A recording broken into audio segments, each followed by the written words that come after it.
नमस्कार दोस्तों आज हम भगवान गौतम बुद्ध की एक और नई कहानी के साथ आपको लेकर चलते हैं, जिस कहानी का नाम है पथ पर प्रगति की कहानी। तो आइए इस कहानी की शुरुआत करते हैं। उत्तरी भारत का एक शहर श्रावस्ती।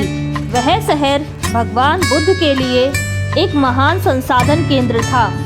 बहुत से लोग वहाँ ध्यान के लिए रुकते थे और धर्म पर व्याख्यान सुनते थे। इन व्याख्यानों को सुनने के बाद एक युवक रोज शाम को धार्मिक चर्चा के लिए आता था। यह क्रम वर्षों से चल रहा था।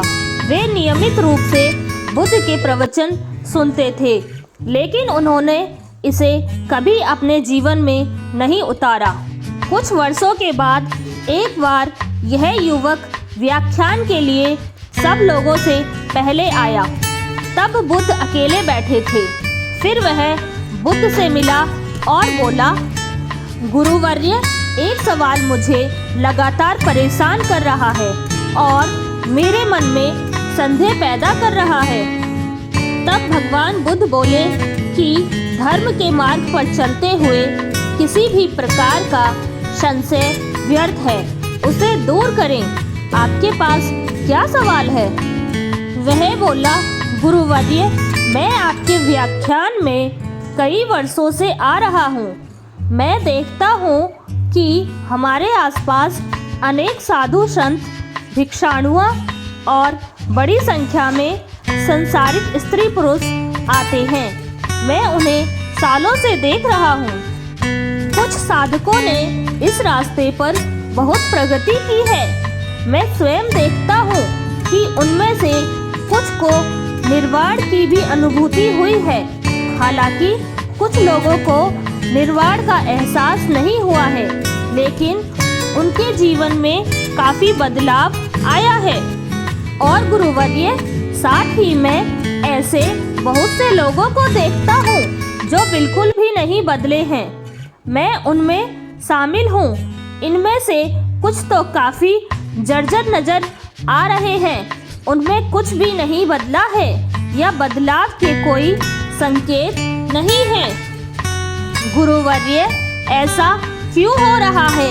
आप जैसे शक्तिशाली निर्वाण साक्षात्कारी दयालु संत को उन्हें मुक्त करने के लिए अपनी शक्ति और करुणा का उपयोग क्यों नहीं करते? महापुरुष भगवान बुद्ध मुस्कुराए और युवक से पूछा, तुम कहाँ रहते हो?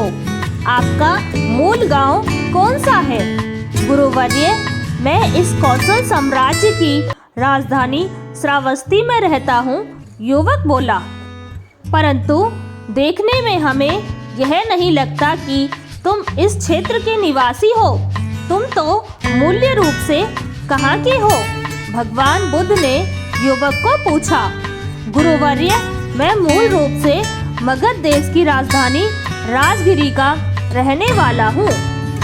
तो क्या तुमने राजगिरी से नाता तोड़ लिया है? नहीं गुरुवर्य, मेरे कई रिश्तेदार हैं वहाँ। मेरे दोस्त और परिवार वाले वहाँ हैं और मेरा बिजनेस भी वहीं है। तो निश्चित रूप से अक्सर श्रावस्ती से राजगिरी जाते होंगे। हाँ गुरुवर्य, साल में कई बार राजगिरी जाता हूँ और श्रावस्ती को लौटता हूँ। कई बार एक ही रास्ते से जाकर आपको इस रास्ते का सब ज्ञान होगा और आप यहाँ से राजगिरी का रास्ता अच्छी तरह जानते होंगे। हाँ गुरुवर्य, मैं अगर अपनी आंखें बंद करके भी इस मार्ग से जाऊँगा तो पूरा मार्ग बता सकता हूँ, क्योंकि मैं इस रास्ते से बहुत बार गुजरा हूँ। सभी करीबी दोस्त और रिश्तेदार जानते हैं कि मुझे राजगिरी की सड़क का पूरा ज्ञान है। तब भगवान बुद्ध बोले कि जब ये लोग राजगिरी जाना चाहते हैं तो वे आपसे इस मार्ग के बारे में पूछते हैं। क्या तुम उनसे उस मार्ग के बारे में बातें छिपाते हो? क्यों साफ साफ रास्ता बताते हो ताकि मैं समझ सकूं? क्या यह संभव है गुरुवर्य?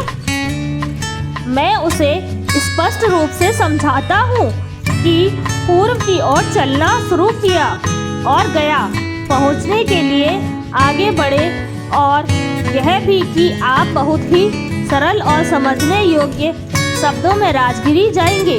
मैं उन्हें स्पष्ट और सरल तरीके से मुझे जो कुछ पता है वो सब कुछ सच बताता हूँ। तो बताने के बाद सब लोग राजगिरी बहुत आसानी से पहुँचते होंगे। भगवान बुद्ध बोले, गुरुवर्य, कहना थोड़ा कठिन है। जो लोग आदि से अंत तक इस मार्ग का अनुसरण करते हैं, जैसा कि मैंने उन्हें बताया है, वे राजगिरी तक पहुंच सकते हैं। यही मैं आपको बताना चाहता हूं कि युवा सज्जन, मेरे पास बहुत से लोग आते हैं क्योंकि मैं यहाँ से निर्वाण को गया हूँ। मैं मार्ग को भली भांति जानता हूँ। मुझसे पूछा जाता है कि निर्वाण और मुक्ति तक पहुँचने का मार्ग क्या है, तो उनमें से क्या छुपाना है मुझे। मैं उन्हें स्पष्ट रूप से कहता हूँ कि यही तरीका है।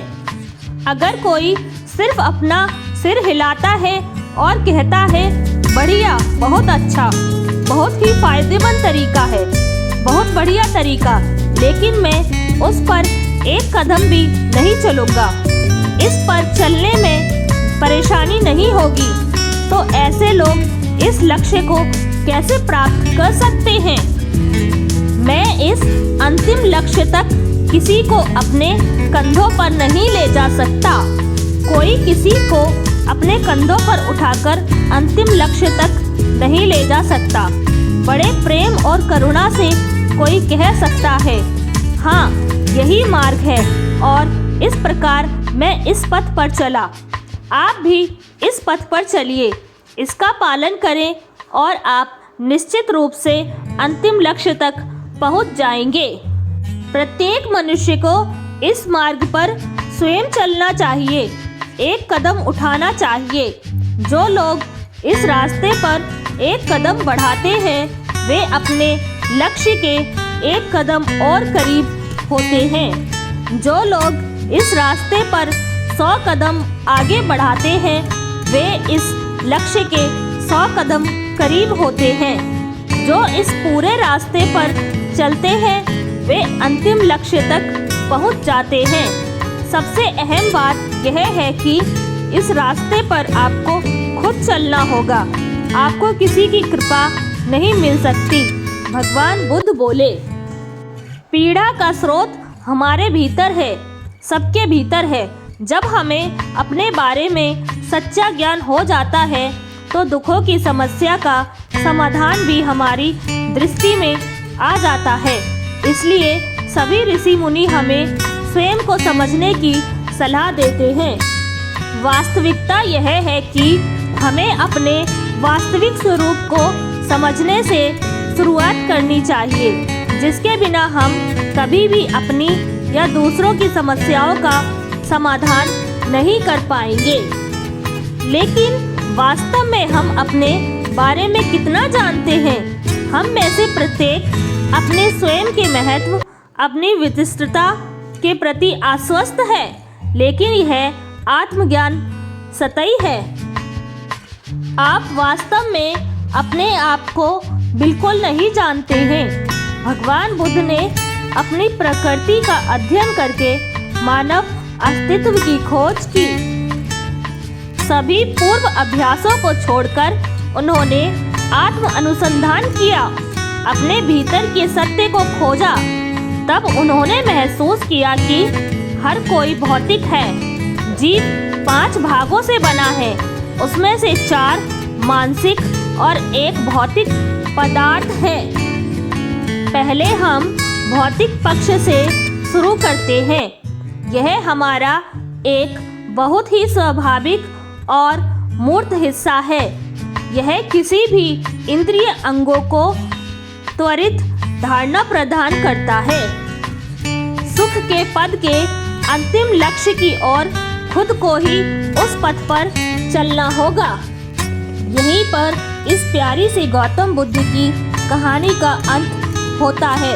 ऐसी ही और कहानियाँ सुनने के लिए इस कहानी को ज़्यादा से ज़्यादा शेयर करें और इस चैनल को लाइक शेयर सब्सक्राइब करें और अपना सपोर्ट दें। धन्यवाद।